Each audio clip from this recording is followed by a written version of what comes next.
Afternoon, everyone joining us online as well. Just for the record again, the proceedings are being live streamed, and my name is Eileen.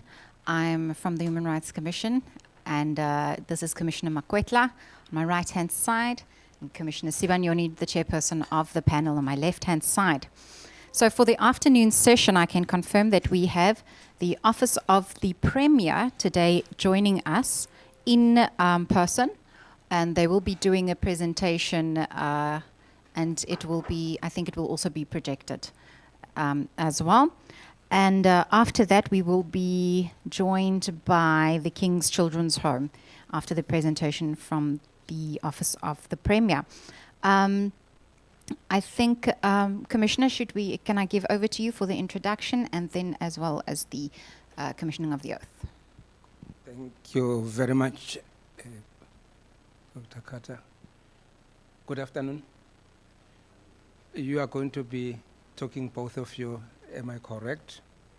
Yes, I'm going to administer the oath to both of you, and then I will request that you speak through the microphone because the proceedings are being recorded. And then let us then start for record, before the record purpose. Yeah, for record purpose, can you state your full names, please? My name is Mbulelo Sokone. Right. Mr. Sogone, then there are two ways of presenting information before the commission, the inquiry. Number one, a person can do that after taking a prescribed oath, and then if a person has got an objection towards taking a prescribed oath, then we go for an affirmation. May I find out from you whether you have any objection in taking a prescribed oath? No objection at all. Right, then do you swear that the information that you will give shall be the truth, the whole truth, and nothing but the truth? If that is the case, will you please raise your right hand and the right one? Should I stand? No, just you're going to say, Okay. so help me God. So help me God. Thank you. Can you give it to your colleague then? And may I find out whether you have any objection in taking the prescribed oath? Okay, firstly, my name is Tafadzwa Mangolela, Uh-huh. and I have no objection to take the oath. Okay, do you then swear that the information that you'll give shall be the whole truth and nothing but the truth? Please raise your right hand and say, so help me God. So help me God. Thank you very much. Who's first going to give a presentation? Mr. Sogoni. Then you may proceed, give your presentation, and then after we will ask you questions or will comment on the presentation. Yes. Thank you very much. Thank you very much, Commissioner Sibanyoni. Good afternoon to you. Good afternoon to Commissioner Makwetla as well as Dr. Carter. Once again, my name is Mbulelo Sokone. I'm Director General, Provincial Government of the Eastern Cape. I am based in the Office of the Premier. Now, thank you very much for the invite for us to come here. And as I did promise to Dr. Carter, and I think yourself as well on the other day we were on the call, the other leaders of government would be coming, I think, tomorrow as well as Friday. Amongst them would be some MSs, but mostly HODs who would be coming here. Let me just convey best wishes to you from the Premier. He's unfortunately having to travel because he's appearing before the Portfolio Committee tomorrow that's dealing with the floods that affected the Eastern Cape and KwaZulu-Natal. And that session is taking place outside of the province. We are invited here to talk about the children's rights, in particular insofar as food as well as malnutrition is concerned. I just wish to introduce Mr. Mwangalela as well, because it's important that the Commission also knows that he is in the Office of the Premier. He is Acting Chief Director for Performance Monitoring and Evaluation. And therefore, for all of the work that we will go through, most of that goes through his hands. Hence, we are able to report on some of the matters. Let me just start off by saying that, as you would know, commissioners, and I, please do indicate if I'm getting to be a bit long, because there may be constraints in terms of time. The Premier is empowered by the Constitution to perform certain functions. And correctly so, the subject of our discussion here, in the case of the province of the Eastern Cape, should be a matter of concern to the Premier as head of government in the province. The Premier would have then appointed MECs, members of the Executive Council, set up departments, some of those departments directly responsible for the areas of work, for example, in terms of provision of nutrition and so on and so on. In the case of the, and then they will deal with that in detail in terms of how they implement those programs when they come before the Commission. But in terms of the Office of the Premier, our role really is that of coordinating the government system to make sure that the powers that the Premier has to fulfill, the Premier does not fail in fulfilling those obligations. And therefore, we are a support system to the Premier. But I must indicate that in terms of legislation itself, legislation does not explicitly make reference to the Office of the Premier as a department. The legislation makes reference to the Premier. And the fact that then the Premier has set up his office, and that office being us, his department, we are therefore in that sense the eyes and ears of the Premier. But the limitations in most instances are that when we do the work that we do, if we have good influence, then there is no problem. Things will just flow, because there is nothing that forces people in terms of legislation to do as we say. But when things don't go right, you do feel it, that you wish you had a piece of legislation backing what you are doing. I'm not talking about the Premier now, I'm talking about the Office of the Premier. Now, our work then would stretch in terms of coordination, is of a policy nature really, whilst departments are at the level of implementation. With us, we then would formulate policy. We would then facilitate integrated planning. We would then facilitate execution of those plans to the extent that budgets of those departments would allow. We would then monitor that work and report on that work. That, in essence, is that role that we play in that coordination aspect of it. Now, you will then find that, if we succeed, which I must admit we are a little bit down the line, if we succeed to reach the stage of integrated planning, where we would know that this department does this whilst the other department fits this into that space, maybe our problems would be less and less. But because there is this tendency and temptation amongst ourselves of, I'm going to do mine, you will see how do you deal with yours, that tends to defeat us, our purpose. I'm saying then there is a lot that we must still learn and do better at the point of integrating our planning system. The same in the budgeting process. We have tried to introduce a system where we must inform how departments budget according to government priorities. Because remember, I said we are responsible for policy, and therefore we set those priorities. And then we are able to say, this term, like the 6th term of government, we would wish to focus on these things. But then it's left to individual departments to work out detailed programs to realize those policy priorities. Now, that's where sometimes we then again get to be weaker in terms of to what extent are these programs responding to the policy imperatives, and to what extent then do we make sure that they are fully resourced. If we are talking about malnutrition insofar as children are concerned, to what extent are we able to make sure that we have adequate resources that are made available in that space to deal with that?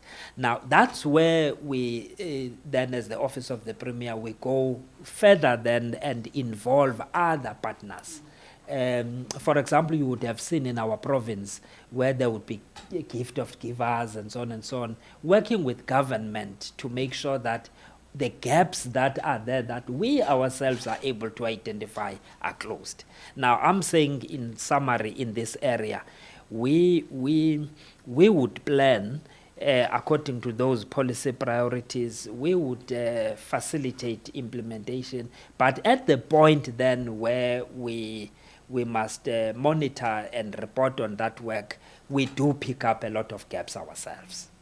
And there is no point in us creating an impression that all is well. We know that there are gaps. And that is why then we would even use this opportunity to call on the South African Human Rights Commission, other partners within the state machinery and outside of the state machinery. Let's work together to make sure that we close these gaps. There are certain things that we don't know that are happening out there that the SAHRC may be knowing. Now, when we close that gap, just in terms of flow of information and communication, maybe one child gets to be receive the attention that he or she may not have received.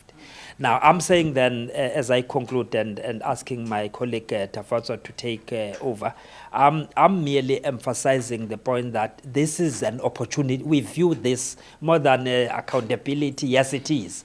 But we view it as an opportunity to collaborate with the Human Rights Commission to make sure that even in those areas where we are less impactful, we could then maximize our impact through this kind of collaboration.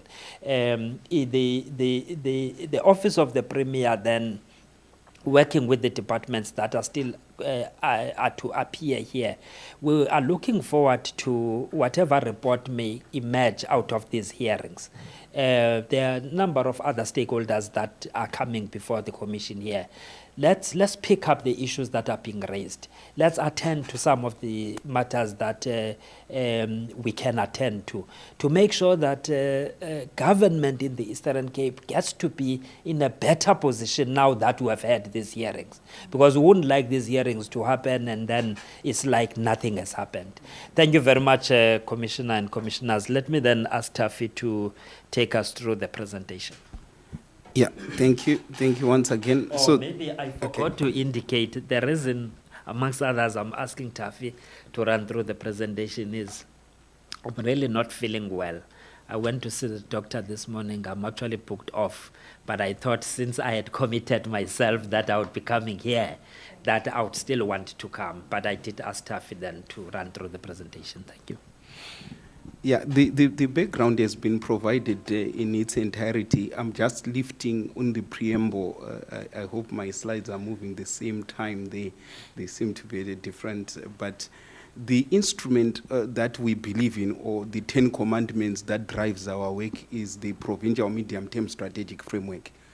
And in there are what you might then consider as children's indicators, which starts to say at the point of budgeting and planning, there is a commitment that is there as the term takes off. So different MECs, the premier MECs, will then lift also in their policy speeches issues relating to children, and in order to rally not only the department but also the stakeholders in the sector. But when you look, if we were to debate as technocrats in a room about the completeness of the minimum data set on children's indicators, we might come to a different view, because we would always be apologetic of government to say what is more topical, the budget available, but we do have, I'm submitting that we do have something to work with, and we would invite also those stakeholders that are of a data interested in terms of indicators at the level of planning. So if, let's say, we were to ask to say, but what are the questions on the table, so that we have some point of convergence, because different speakers, I'm having a slide in front of me that says key questions. The biggest elephant in the room is a long-term program of responding socially, economically, culturally, and politically, because that which challenges the first 1,000 days of a child is seated in those elements. But then someone says, what do you mean by that? That's too much English. Let's lower it to a closer area. The first area that we have to converge around is around data. The numbers, do we see the effect of malnutrition the same, and spatially across the province? There are 705 or so wards in the province, and they are affected differently. Wards in Beacon Bay and wards in Lusikisiki don't experience, the children there don't experience socioeconomic rights the same way. That's what I'm saying on one. On second one is that is the local sphere or the communities, are they involved? Do we see them as the state as partners to deal with the challenge of malnutrition? Then the issue of access to food, especially nutritious food, not just food. Because as you are aware, in Southern Africa, our diets are predominantly carbohydrate-based. And the food that we are talking about in this case, it's protein-based. And the moment you talk a protein-based diet in a ward that is disadvantaged, already the exclusion kicks in.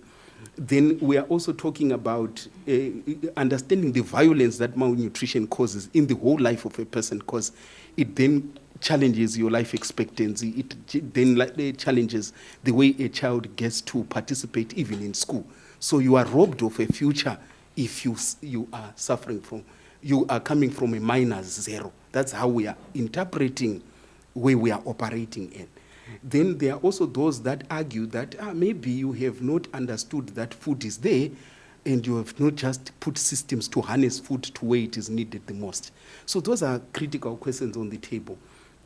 So I'm jumping quickly to say, in the province, the way we have captured it is that the drivers, or what we call the drivers of malnutrition as we understand poverty, inequality, unemployment, but the Eastern Cape Office of the Premier has worked with stakeholders to go to a lower level of drivers that we can touch and influence. So we are calling these drivers, a group of them, social determinants of health. So things like access to water, food security, clean drinking water, resource mobilization are all drivers. But there's one driver that I'm going to show, which is also very close to our response strategy, which is teenage pregnancy, because there's a direct relationship between the malnutrition and what happens in the spaces of teenage pregnancy. So there are two data sets I'm going to then use to sort of back the argument. I know there's always an argument about data. The data I'm using here is coming from the district health information systems. If you look at data that comes from Home Affairs, it tends to be more generic. It would look at children's death in their totality. But when you look at the data sets that we use, sometimes we go to the specific. So in this one, I'm not using malnutrition, I'm using acute malnutrition, which is a child that presented at a hospital center. But it doesn't mean that out there's no child who did not present at the hospital center who's not having malnutrition. So I'm just so that we don't say that number does not tally with that number. The number I'm using and the time period I'm using on this tracker is a time period of 1 year. You can already see, to say what the DG is saying, as Office of the Premier, we can only make impact in influencing our habitat if we can point where. When we go to a stage where we can point where. So already in this data set, you can actually start to see the districts that make us uncomfortable. I've written there mischievously to say hotspots, but that is not the proper technical term. At that point of the hospital, that's where the case was presented, which means St. Patrick's serves more than 4 or 5 wards. It means the hotspot actually is a ward. But the hospitals that are warm, if I can crudely say it, that you see people presenting children who are being admitted for malnutrition, it would be the hospitals like St. Patrick's, Madwaleni, Frontier Hospital, which starts to say Office of the Premier starts to influence even the response plan. You can't start to say the vacancy rate in those hospitals in terms of the children's wards is high, because you want to mobilize resources in order to respond to those areas. Let's look a bit again. I said teenage pregnancy is a driver. Again, my data set, I've ring-fenced it. But what I want us to read from the data is, where is the problem the biggest? Where I've highlighted with the color codes amber. So Stats SA would give you a story that goes, or Artambo and Alfrenzo are your critical challenges. And we then would come with our own counter below, from below data that confirms that, to say, look at the behavior of. So if social development is we are to ask as Office of the Premier for social development to respond with awareness programs, Department of Education to respond with surveillance and supporting young mothers. We would be asking them to say, what did you do in OR Tambo? How did you mobilize yourself? So basically, I'm aligning to what the DG is saying, using data at a policy level to cause the system to respond. Now, let us quickly go. I'm not going to go to that background. DG has already touched on that. I'm touching the first point of entry. Our first point of entry is at a policy level. We have got a document which we can also provide as additional information, which was created in the province called the Provincial Development Plan by the efforts of the Eastern Cape Planning Commission. In there, we have a chapter that deals with children's rights. And the appetite of the commission to the province was that the human condition of children, we can't be silent in a document of that importance. So the Premier approved that document on the basis that there was an articulation of the position of the province in terms of advancing not only now malnutrition, access to education, scholar transport, different packages but malnutrition is listed. Then, of course, we have spoken already of the medium-term strategic framework. Now, Office of the Premier, it has a handle at the point of what I've written there as what is considered as the social transformation cluster. The social transformation cluster is a cluster that has got 6 MECs, a cabinet committee. It's a subcommittee of EXCO with 6 members of the Executive Council, which have listed your sports, arts and culture, education, health. But the appetite is to syndicate efforts. The appetite is to syndicate efforts. Now, in the immediate, if you were to come to our office and say, is there something that you are doing? That is the current response plan that we have that I've listed there. I've just summarized it to say what are the elements. But if you look at the response plan, it tells you that it's no longer Office of the Premier alone now. Home Affairs is part of that. Part of, if children are not registered with a birth certificate, they may not even access a social grant. So we bring them to assist us to clean, especially those areas where service might not have gone. So it's one area. I'm not going to go in each of the areas, but the dimensions of the intervention plan. Now, as M&E, we are seated in a working group that is called Poverty Alleviation and Health Profile. That's where we are monitoring. So that's where we are likely to succeed or fail. That's where at the end of the year or quarter, we go to this cabinet committee to say, hey, in terms of cleaning up those hotspots where they were, this is the progress. But of course, the DG has highlighted to say there are also inadequacies, which I'm going to address. Then this slide is the appreciation that has happened to say government alone cannot drive this area of work. So the ones listed here, we can, since we are under oath, we can reconfirm. These are ones we have spoken to. At one day we were in the same room. At one day we were trying to look at feeding into those pillars that I've shown. But there are those that are saying, this is not the full list. Can't you include us also in this journey to make the impact, especially at the level of civil society? And we are saying that we would want to improve and grow in that area, an issue I'm going to address as I'm coming to a conclusion. Now, what we've done, as I'm speaking now, we are going to cabinet on the 17th of this month. A report of this nature is going to be tested in that cabinet because the MECs are also viewed as change agents to the what? So if an MEC is to travel, let's say it's an MEC for education, one might say in malnutrition, there is a time where they champion the kind of ideas that are here, hence it has to go through there. Then the issue of local government, I think even yesterday it was on the panel. There was a view that who has responsibility is it? And we are saying it has to be a shared responsibility. The ward is in a local municipality. Yes, the local municipality has got its own challenges, but it can't be a spectator.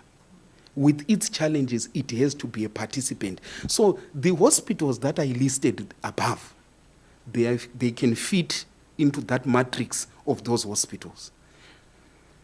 Then I'm just here now explaining in some level of detail what each stakeholder has been summoned to do.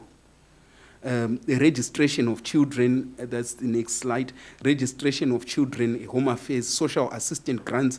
We are actually viewing social assistance, it's the national sphere that is driving social assistance, but we view it as a contributory package. It's actually supporting 1 million children in the province. It's the business value of social grants, I think, is 2.4 billion a month in the province, a month. Now, when you look at 1 million of your children that are on, if we can maximize that benefit, we are thinking that it's also a contribution. The nutrition program that is in schools, it's covering 1.5 billion. I always say, actually, that in terms of rand value, it's bigger than a Department of Social Development, what we contribute to. But the issue is it adequate? Does it go where it is needed the most, which is what DG is now addressing to say, in as much as we might want to paint an all is well picture, the numbers that I declared there are showing that it's not well. There are areas where we need to do more. Then we have a program that we have called the anti-poverty package, especially the presenters who presented yesterday. I was saying, hey, I wish we can get their details to join the bus. In the anti-poverty sites, it's 39 sites that a poorest ward identified per local municipality. A social profile is done, and we join different stakeholders. So we then go to do a dashboard of saying, what are you coming with, what are you coming with? But for it to make an impact, it's not a touch and go. We have to be there for 5 years in that poorest local municipality.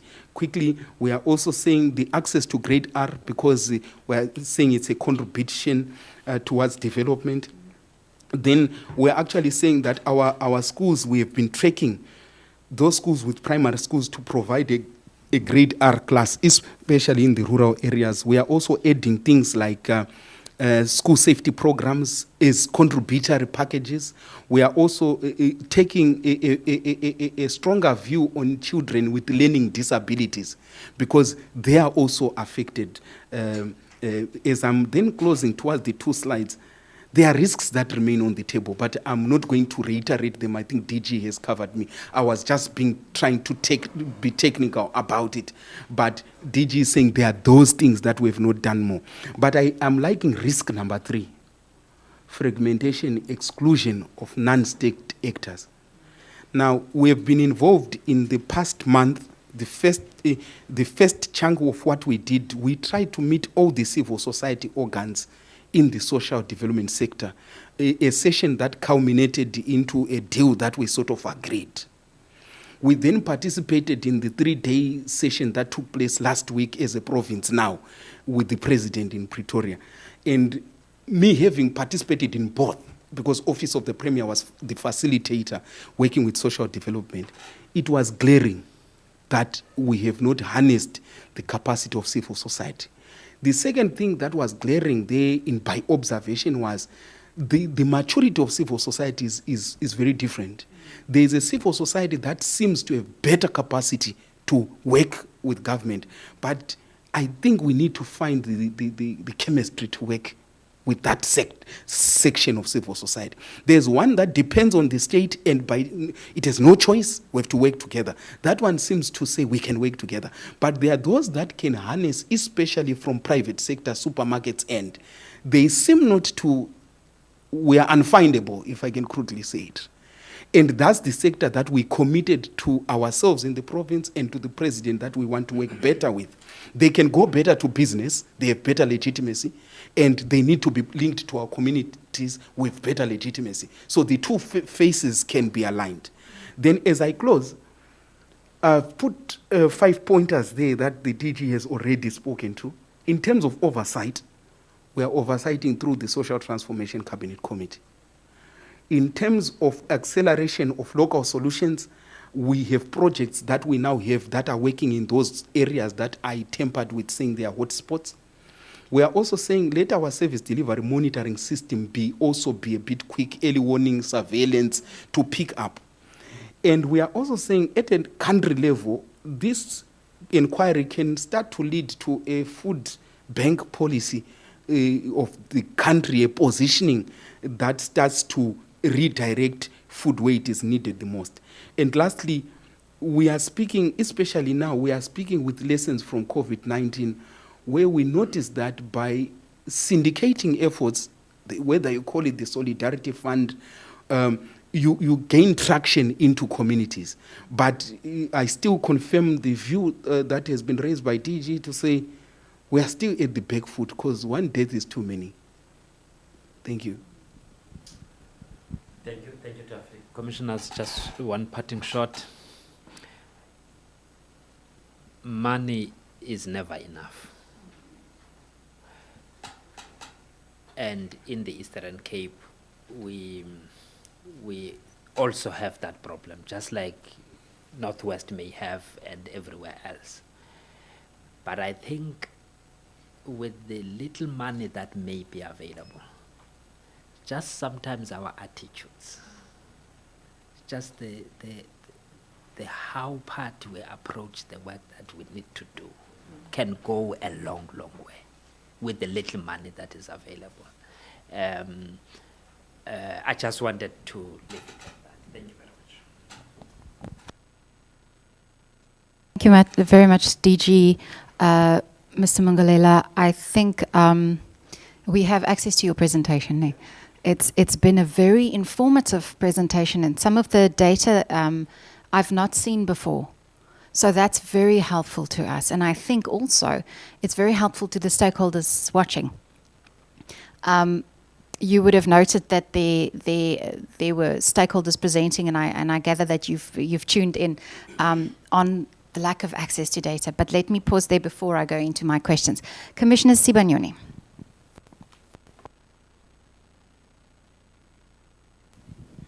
Oh, thank you very much, Mr. Sogoni. And maybe to appreciate that despite the fact that you were not feeling well, you took it upon yourself to attend this inquiry. Mine is a comment, and listening, you call him Tefo. Is it his first name?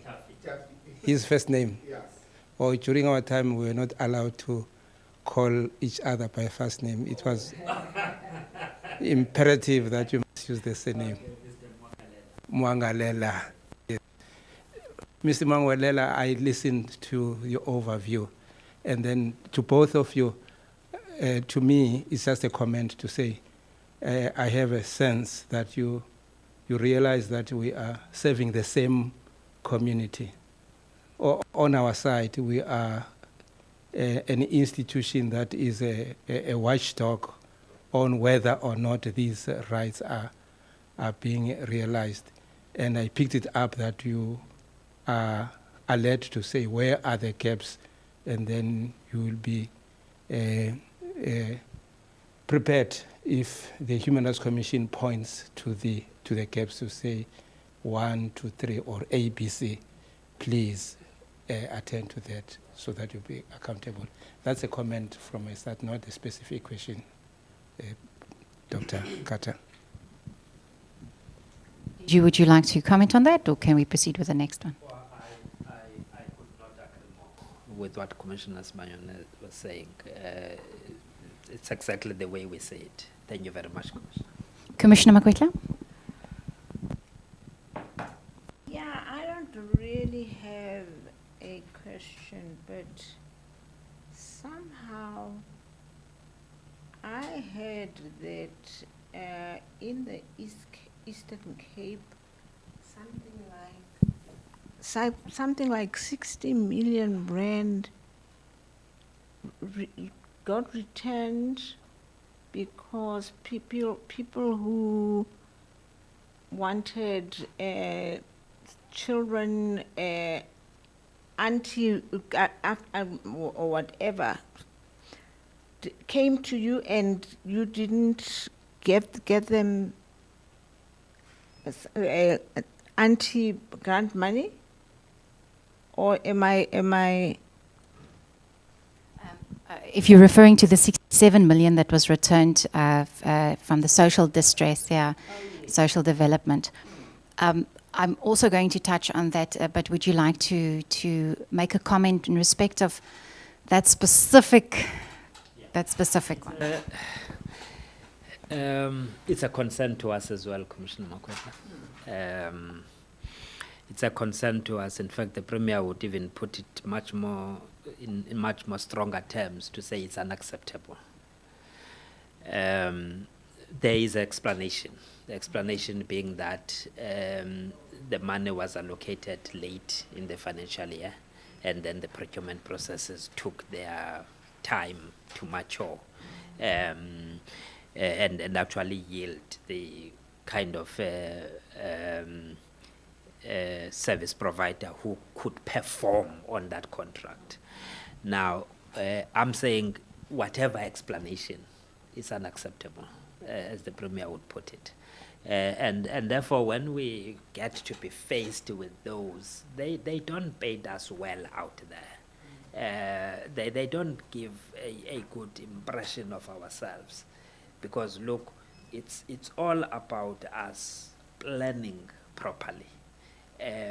If you know that there is a program like this that is coming your way, plan properly for that.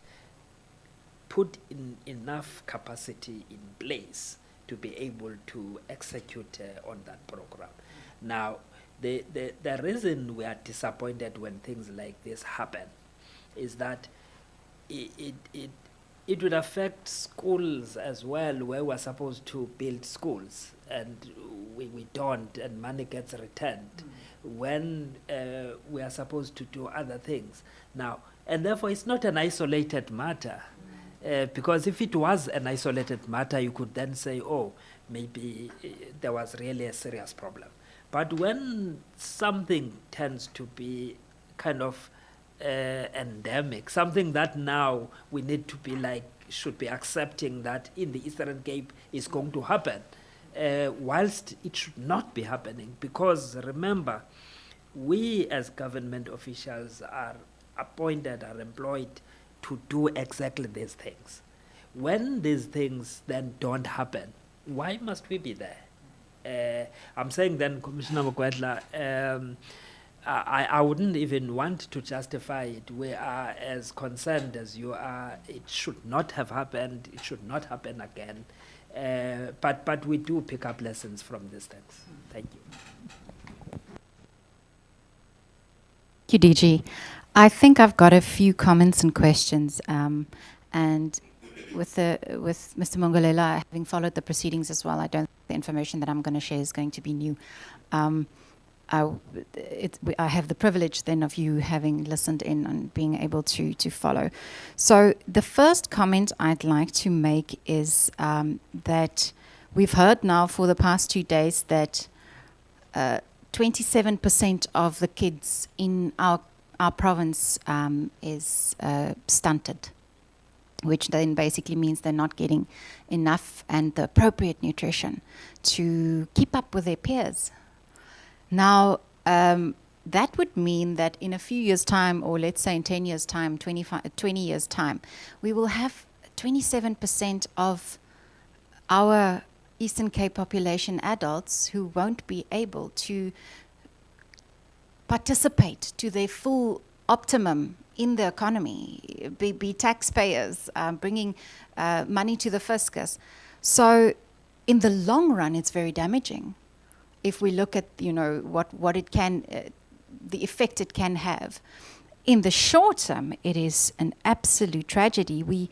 The two quotes I want to just highlight here is the one participant called it violence out of sight, children who are hungry. And the other one called it a silent genocide of our kids being hungry and dying of hunger. So all of the stats and all of the details point to us needing to invest very, very quickly in our kids, and the fact that they are going to bed on empty stomachs, and that is affecting not only the short term, but as a province, it's going to affect us in the long term as well, because we're going to sit with a constituency of adults who are stunted. Now, that's the details that are coming to the Commission.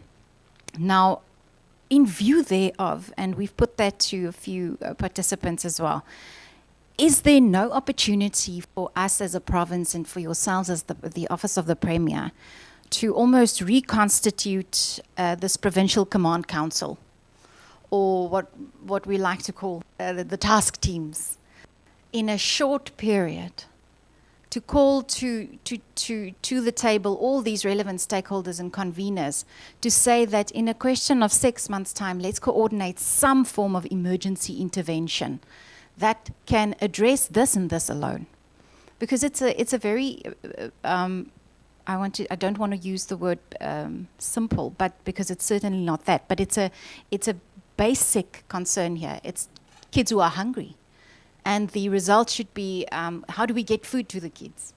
And it looks like your machineries are already there. The data is there of where this should go. But to have an intervention and almost make this as a provincial success story, to see how quickly can we address what Stats SA has pointed out in terms of their statistics. We've got a new report from CSIR that came through in terms of food wastage. And did you see that report? That is horrendous. DJ, I'm not sure whether you followed that one, but it's 45.4% of food loss, of all consumable food, is lost in South Africa. So we've got the food, but we don't have almost a coordinated way of getting it to those most in need. So my first comment, and thereafter I will go into two more, would be about the possibility of having a task team or the Provincial Command Council. The Council for Churches has already indicated they would support such an intervention, such a call. But is there an opportunity, knowing your workload, knowing your capacity constraints as well, is there an opportunity for us to do something like this, to in the interim address this very quickly, and getting the stakeholders with the relevant data on board, and getting the machinery out there and seeing whether we can potentially be a success story in the short term? Yes. Doc, thank you very much. Mr. Mwangalela will then add. Look, the truth of the matter, though, Doc, is the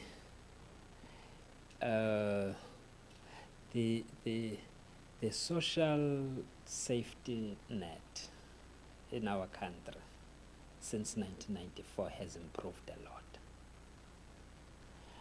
I do want to think that the picture that you are painting probably would have been worse had we not adopted the kind of policy since 1994 that we have to bring into that safety net all of the children and most vulnerable groups in society. Let alone that even when you would have done that, there would still be those who are abusing that system, robbing it of the meager resources that are being made available. But the fact of the matter is that I suspect the stats that you're sharing would have been worse. Before and somebody may argue that indeed before 1994 we didn't have the constitution that we have that enshrines the rights that we're talking about here this afternoon. And I would perfectly agree with that argument. But the point I'm making is, I think that you are correct. You are correct in the sense that COVID-19, I think Taffy did touch on that briefly. COVID-19 has taught us, if we were to pull together as various interest groups and stakeholders, the fact that we believe, even though we're not out of the woods yet, but we believe that we have largely defeated COVID-19 owing to the manner in which we managed to compact society and actually fight as one. I would fully agree with you that the levels of poverty, the levels of hunger that are out there are such that you need a similar strategy. You need to put, we keep on referring to this COVID-19 because commissioners, even we have big corporates here. They are VWSA, they are Mercedes-Benz, you name them. Sometimes we don't treat them as though they exist. We just go on with our business and just pretend they are not there sometimes. But the manner in which they came to the party during the times of COVID-19 and supported, the field hospital that we had in Nelson Mandela Bay was a field hospital donated by VWSA. And you can count, go to others. Now, the point I'm making is, you should be able to harness those contributions, those resources, those inputs. Some, it may not be money, but it may be the technical expertise that you require that sometimes is not there in government to achieve our objectives. I'm saying then I really would be supportive of that idea that the command council type of approach that we adopted, because look, with it, we were able to, for example, if I'm relating to your 6 months or something like that, every Sunday we knew that, apologies to those who would have been to church, but every Sunday we knew we have a command council meeting and there must be a report on the table that says, over the past week, what have we done by way of the mitigation measures that we had put in place to deal with the virus. Now, I'm saying that same mentality, that same attitude could go into this kind of work and make sure that even those that come to be working in our province, some of them are coming out of their own initiative. But when you have an arrangement like that, people would be like agitated to come, would be like mobilized to come and partner with us. You remember when I made the example of Gift of Givers, there were others, I'm just using them as an example. If you are organized, they will come into an organized setup, and the impact is likely to be, because they will now be directed by how the system has organized itself. And therefore, you are most likely to achieve better impact than in the current system. But I feel you, Mr. Mwangalela, You may want to add. Yeah, just quickly. When I got the invite the first time, I read the heading and it said food security. And in my head I said, hey, what's happening here? It means this is the winning horse. That's just the comment I made. Why am I saying that? Is that when we came out of COVID, several issues came onto the national platform and provincial platform as priorities. And there are these priorities that we set in 5 years, but they are priorities that just come from the environment. One of it was digital transformation. We thought we are going to be more busier about transforming society for digital, whether you do call digital curriculum, digital. But this issue also then popped up. So for us to assemble, for example, this presentation, it was not difficult because already the mood and the environment was starting to. In one email, I said, it's my first time to go to a Human Rights Commission. And I could have gone there over different issues that the OTP does. Why this particular one? It must be exciting. It's an opportunity we have to take. So I'm just agreeing with you to say that there's still some coherence we don't have around this matter. But the different platforms that have been within a month, but the heading is continuously simmering child end. So I'm just confirming what the DG is saying. But I think what then gives the crux of matters is how do we involve the below? Because the security of the child is in the family. It's not in the state. The state is a secondary player. It's an enabler. So that's just my fear to say command councils. Even when I was concluding, I made mention of that, but I was not as precise as you are raising. It was at a lower level, but at a command council, it's another level altogether. But I'm just hoping that we don't miss out to say it should be a people's program, that the state is joining people, not a program that, the state and capital, because even capital, I might mistrust it to say, for how long are you going to be with us? Is it not only because of your convictions that you are coming here? Is it because of the rights of the child? Because 25 years and still right now Stats SA is now recording Kwashioka and Capital was here. Why now? Hence I was saying, what am I missing? Who has sold what to who? Because this is not a new issue. We completed a 25-year review of government. The issue of malnutrition was high on the agenda. We were part of the team that concluded, that wrote the end term report for the 5th term of government. The 7 risks that we wrote, malnutrition was there. But I don't know if we were heard, but suddenly, so I'm saying, I'm taking that, especially pulling it to a command council, but with a rider that says finding mechanisms to bring the below, the families in. Thank you. Thank you, sir. I think you're making a very valid point. And I think not only does legislation, but the case law also supports that, to say the primary responsibility is on the family unit. Where they are unable to do that, then the state must put in measures. Now, if we can have that catchment and we've got that command council or whatever structure to come in to say that we have now identified this as an urgent need, and we can see the long-term effects it's going to have if we do not.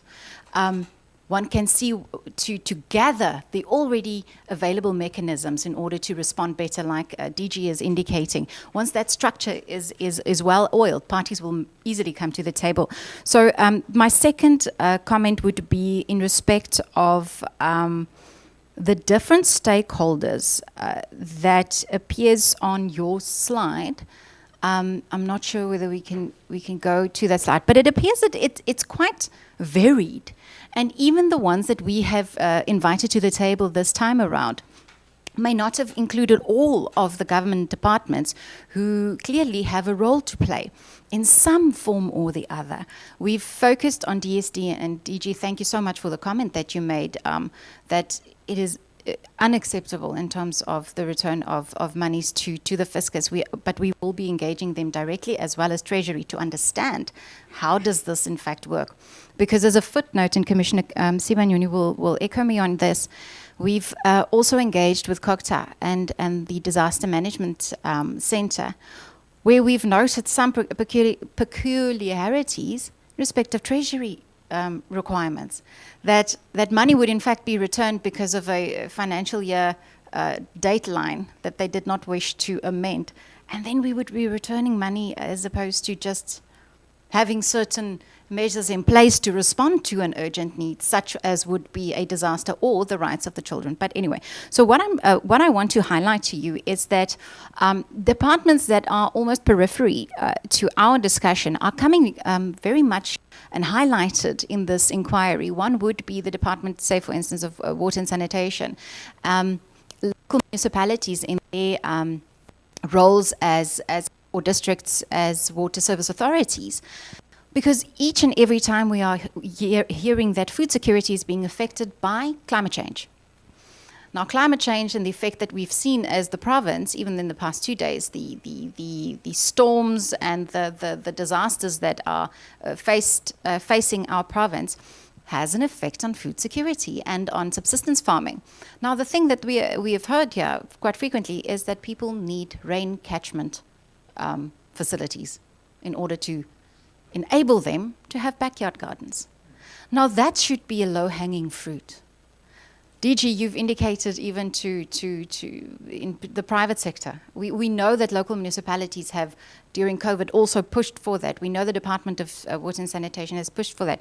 But communities are indicating they need access to these tanks so that they can continue farming and that they can provide for their families. So that's the type of discussion that we then can have to say, who are the departments that can come to the table to facilitate this? Because indirectly, they then have such a big role to play in alleviation child hunger. So that's a comment I wanted to make on bringing to the fore more, a varied number of departments, as opposed to what we may have initially thought are the key departments and inviting them to the table. Now, the last comment I just wanted to make, and then I will provide an opportunity for you, DG, and Mr. Mungalela to respond, is that I've noted that we understand the coordination role that you have.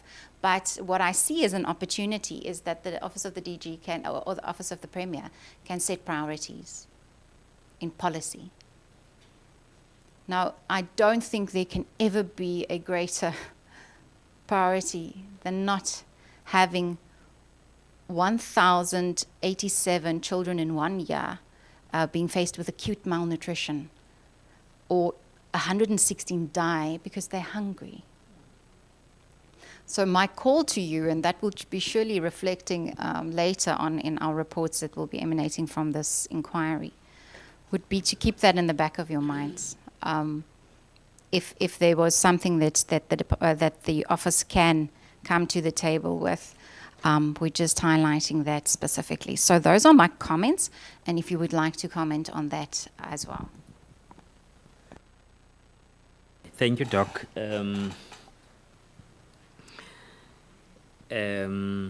Once every year, if I may start with the very last one. Once every year, just like the president does at a national level, the premier has an opportunity to articulate the key priorities for that year in what we call the State of the Province Address.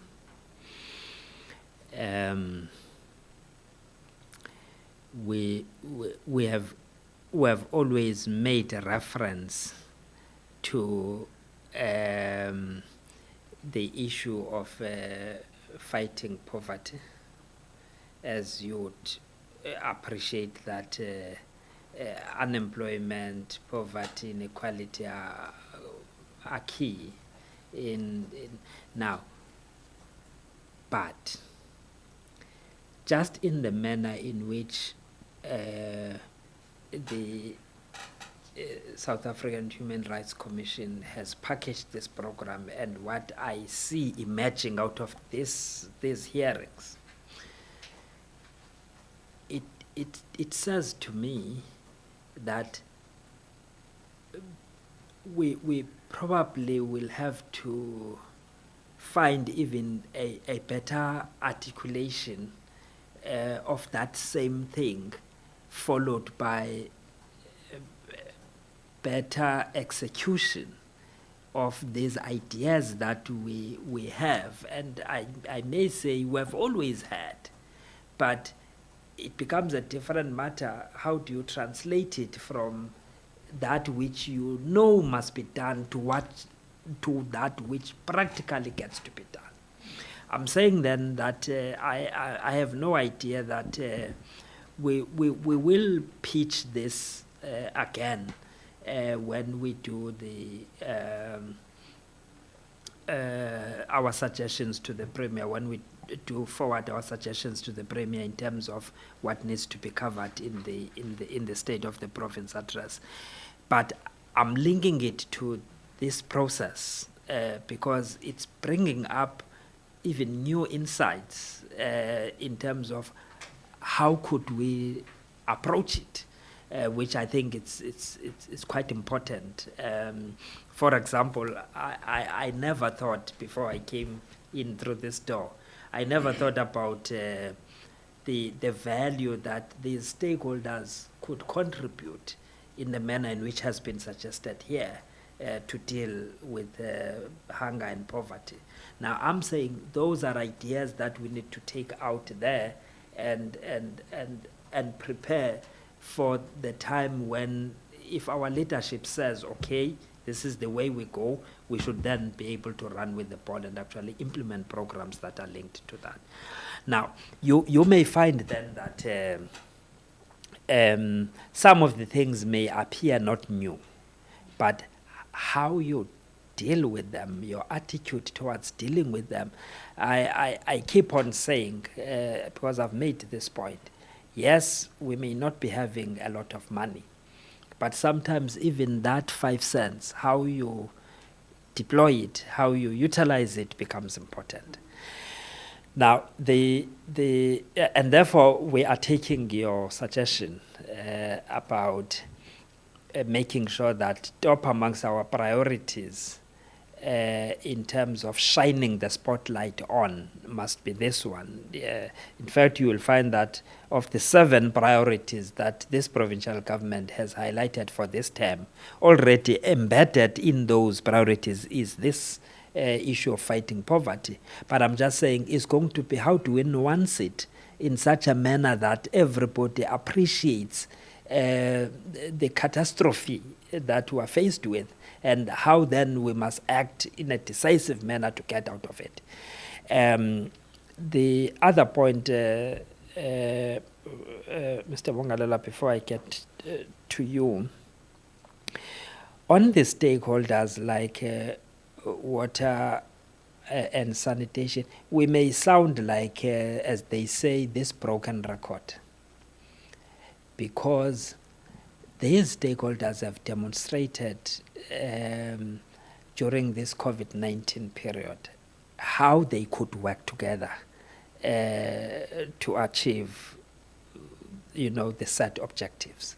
For example, to the point you are making, during that time, we were able to identify areas that required water, because remember, we were supposed to or expected to wash hands and so on and so on. We then were delivering water tanks. But as you correctly are pointing out, in some areas, you will find that the rooftops are already such that they can harvest water. And therefore, if you make available those water tanks, they are supposed to, or they are likely to serve them for a longer period of time, just by harvesting water. But as we all know, again, that people are more interested as well on piped water, which we can't say, let's defer because we now must just provide water tanks. I'm saying we are going to be trying to find a balance between these.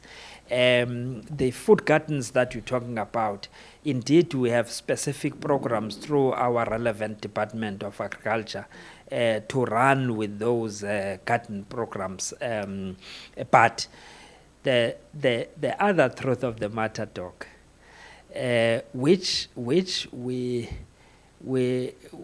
if we come together with our stakeholders and have these discussions, maybe we could find solutions to them, because it is a reality that even though we preach this let's produce food, others will complain.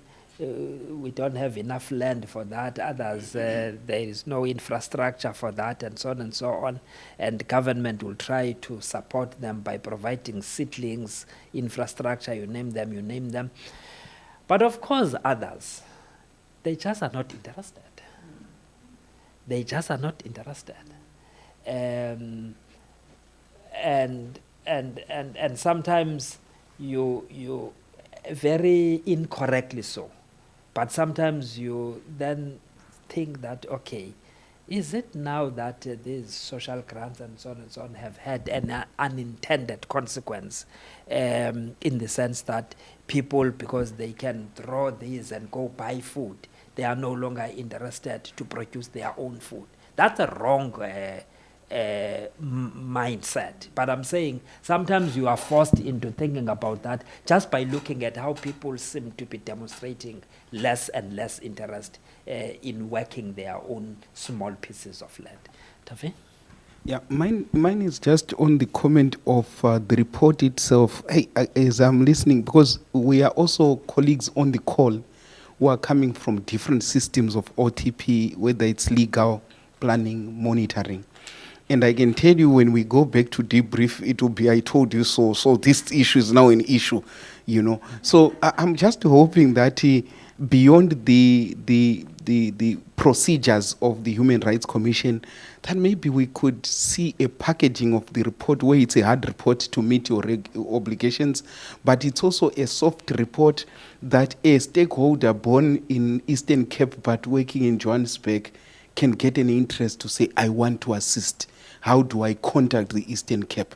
That even it can come to where we are also policy planning and monitors. Someone just comes and says, as the Human Rights Commission, these are some of, to sort of start another, so that the report is a living report. It meets your requirements of legislation to say you are oversighting, but you then also become a partner to policy, because sometimes when issues are raised in a different perspective, 27% children standard, the way you are summarizing that summarization, I have read here, there, but it's another angle of summarization. Imagine we create such a platform. I'm thinking that we can even benefit beyond just accounting what we are doing. I just wanted to raise that. Thanks. So no, absolutely, and I do think that is why one of my, I think the words that I said is that let Eastern Cape be an example to the rest of the country on what we can do. And Commissioner Sibanyoni and Makwetla would be the first to indicate that yes, we are partners in promoting human rights and protecting human rights. And Commissioner Sibanyoni even made reference to the fact that we are serving the same people and the same cause. So we are your commission as well. Our doors are always open, and I think we've also decided to formalize our engagements, DG, so that we can have this discussion and platform. But certainly there will be a formal report coming from this this inquiry with recommendations or directives rather, and we do hope that this can be. I'm not even going to use the word start, because you've indicated you've done so much work already. There's so much available. It sometimes just requires us to re-emphasize certain elements and how to popularize and how to elevate them to respond to certain needs in certain time periods. So that is, Commissioner Sibanyoni, would you like to make a final comment?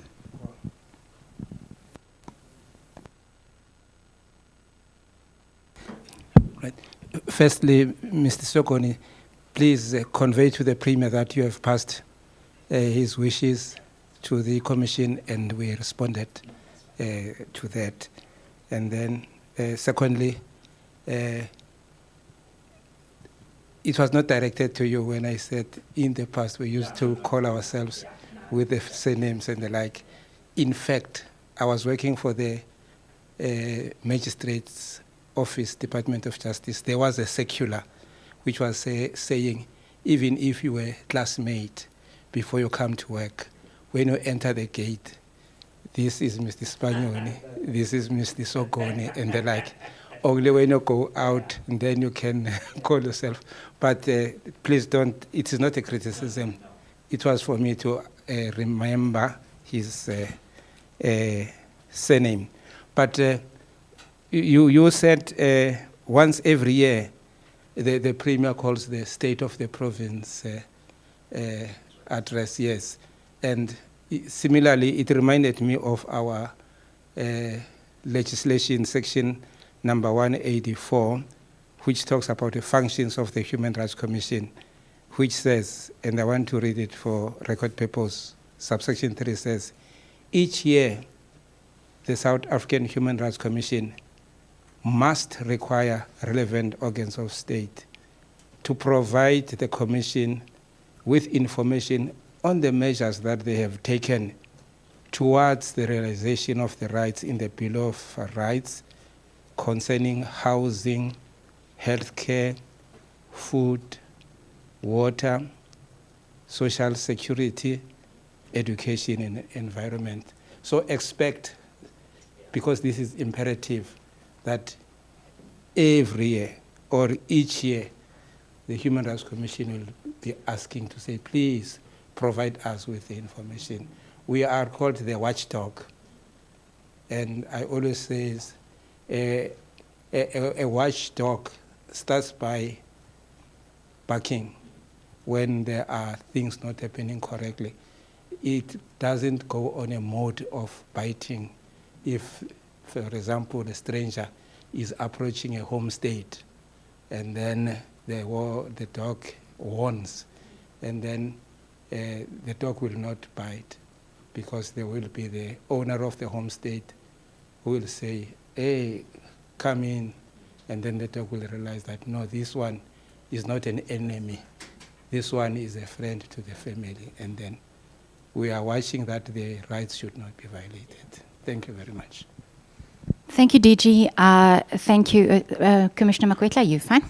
Thank you so much also for your colleagues who have joined online. I think with that, we will release you, and we look forward to seeing what comes from this engagement. And the data will speak for itself. The data is objective. And at the end of the day, maybe in a year's time, we can have a look at this data and we can see a notable decrease. And that would certainly be a win for this province. Thank you so much, DG. Thank you so much, Mr. Mangalelo. Miss Tracy King, are you available? Has she just logged out? Okay. Okay. Okay. All right. Unfortunately, and I do have to apologize to the King's Home for our schedule having run out of a bit of time, but we may be able, Tembi, if we can just, you as the administrator and facilitator, see whether we can secure the attendance potentially for Friday. If you are available, colleagues from the King's Children's Home, that would be very, very valuable for our information. But that would mean, commissioners, that we are now brought to the end of our program for the day. It is 3:15. If you would like to make any comments still for the attendees online, otherwise we will close the proceedings for the day. Okay, we take the opportunity to thank those who are attending online, and we also want to profusely apologize to the one who was waiting for the turn, but it was imperative to us to try and obtain all the necessary information that we require, because what is going to be coming are the various MECs, and then it would not be good that we leave the opportunity of asking the DG and Mr. Muwengela, and then also raise issues when the MECs appear before us. Thank you very much. Thank you, Commissioners. So can we then close the proceedings for today? And we will commence tomorrow morning at 8:30 with a variety of government stakeholders who will be appearing before the Commission. That includes Eastern Cape Treasury, that includes Rural Development, COGTA, and the Department of Health. And we will end tomorrow. Is that correct? Yeah. We will end tomorrow, my understanding is, with the Department of Social Development. So thank you to everyone online as well. We look forward to engaging you again tomorrow. If there's any questions or comments, maybe I can just invite those online as well to send it to our office. If there's any questions or comments that you also have, or contribution that you wish to make to the inquiry that will go on until Friday afternoon.